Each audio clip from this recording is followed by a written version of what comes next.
Hello बच्चों, let's read this question. So this question says, this is a assertion and reason type question. We have given the four options.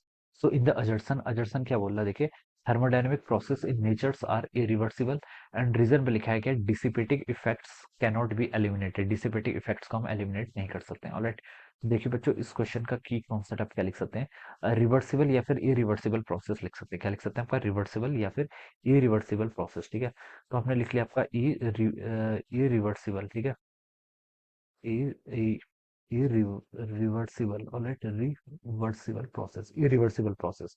This will be the key concept of this question. ये क्या जाएगा इस question का आपका की concept. ठीक है, देखिए रिएक्शंस आपकी क्या होती है, कोई भी आपकी प्रोसेस होती है रिवर्सिबल होती है या फिर आइदर क्या होती है आपकी इरिवर्सिबल होती है. रिवर्सिबल प्रोसेस वो होती है जो क्या कर सकती है आपकी इनिशियल स्टेट से फाइनल स्टेट में क्या कर सकते हैं आपकी फाइनल से इनिशियल फिर आपके रिवर्स बैक कर सकती हैं. ठीक है, और वही पाथ को सेम पाथ क्या करते हैं आपके फॉलो करते हैं. ठीक है, तो चलिए देखिए मैं यहाँ पर रिवर्सिबल प्रोसेस की डेफिनेशन लिख लेता हूँ. ठीक है, रिवर्सिबल प्रोसेस देखिए क्या होता है रिवर्सिबल प्रोसेस. ठीक है, रिवर्सिबल प्रोसेस होती है देखिए विच कैन ब्रिंग बैक. ठीक है, क्या लिख सकते हैं reversible process are the process which can be reverse back, which can be reverse back, जिसे हम क्या कर सकते हैं आपका which can be reverse back to the initial state, to the initial state. ठीक है, जो प्रोसेस आपकी क्या हो सकती है रिवर्स बैक हो सकती है कहाँ को, which can be reverse back to the initial state. Such type of process is called a reversible process. ठीक है, इसमें देखिए जो आपका सिस्टम होता है जिस पाथ से आपका जाता है सेम उसी पाथ को क्या करता है आपका रिट्रेस बैक करता है इन द रिवर्स ऑर्डर. ठीक है, तो इस टाइप के रिएक्शन को क्या बोलते हैं आपका रिवर्सिबल प्रोसेस बोलते हैं.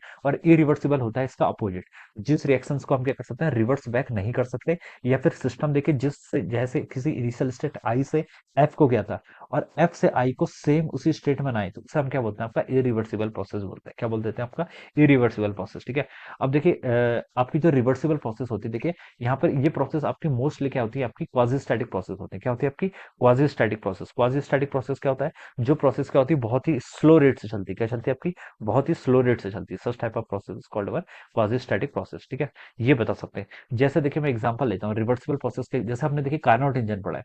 कार्नोट इंजन की जब हम एफिशिएंसी कैलकुलेट करते हैं या फिर देखिए जब हम कार्नोट इंजन में देखिए एडियाबैटिक और क्या होता है आपका आइसोथर्मल क्या होता है एक्सपेंशन और कंप्रेशन होता है. इस तरीके से देखिए इसका ग्राफ होता है एडियाबैटिक कर्व होता है. ठीक है, ये इस तरीके से होता है.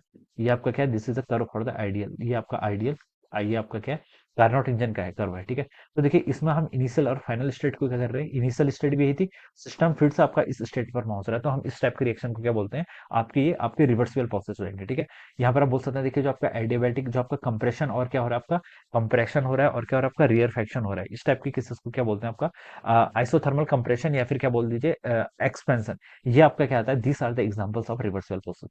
आपका एक स्प्रिंग होती है, स्प्रिंग में देखिए जो आपका एक्सटेंशन होता है extension of spring, this is again an example of reversible process extension of spring.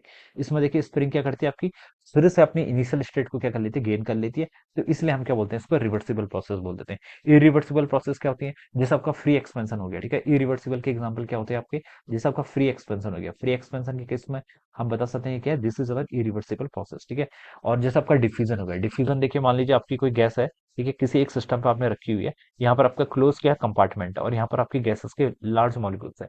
अब देखिए जैसे ही आप क्या करते हैं इसको ओपन कर देते हैं तो गैसेस मॉलिक्यूल्स में क्या होता है आपका डिफ्यूजन होता है, वो क्या करते हैं इसे हायर कंसंट्रेशन से लोअर कंसंट्रेशन वाले रीजन पे जाना चाहते हैं. ठीक है, तो चले जाएंगे. लेकिन देखिए इसका रिवर्स बैक प्रोसेस नहीं है, ऐसा नहीं हो सकता कि सारी गैसेस मॉलिक्यूल फिर से आपके यहाँ से यहाँ पर वैक्यूम क्रिएट कर दें और सारे के सारे मॉलिक्यूल्स आपके फिर से यहाँ पर हायर डेंस वाले रीजन में चले जाए. ठीक है, नेचर इस टाइप की रिएक्शंस को क्या करता है आपका अलाउड नहीं करता है. तो हम बता सकते हैं इस टाइप के प्रोसेस क्या होते हैं आपकी फॉरबिडन होती है, दीज आर नॉट अलाउड, ये क्या होती है आपकी अलाउड नहीं होती है.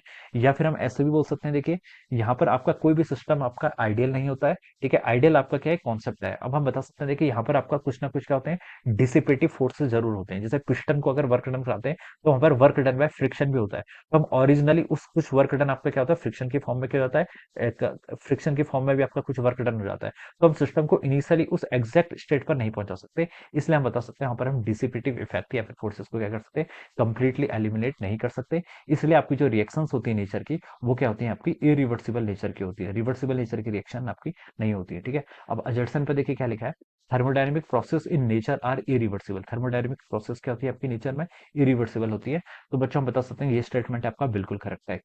इरिवर्सिबल का मतलब फिर से अपने आप को क्या कर सकते हैं, आपकी फिर से इनिशियल स्टेट पे सेम पाथ को फॉलो करके नहीं पहुंच सकते, ठीक है। रीजन पर देखिए क्या लिखा गया, dissipative effects can not be eliminated, तो ये बिल्कुल करेक्ट रीजन है, ठीक है। डिसिपेटिव इफेक्ट का मतलब है जो आपका वर्क डन हो रहा था डिसिपेटिव फोर्सेस के कारण, वो आपका क्या हो जाता है, प्रोसेस में हो जाता है, फिर हम उसको क्या कर सकते हैं, एलिमिनेट नहीं कर सकते उसको, ठीक है। This is not an ideal situation, alright. तो इसलिए हम बता सकते हैं आपका अजर्सन भी करेक्ट है और आपका क्या है, रीजन भी करेक्ट है। एंड रीजन बिल्कुल करेक्ट एक्सप्लेनेशन है किसका, अजर्सन का। तो फर्स्ट ऑप्शन बच्चे यहाँ से क्या होना चाहिए, आपका बिल्कुल करेक्ट होना चाहिए। We can say that option one will be the right answer of this question, alright. This is how we will solve this problem. So I hope you all understood this concept. All the best and thank you so much.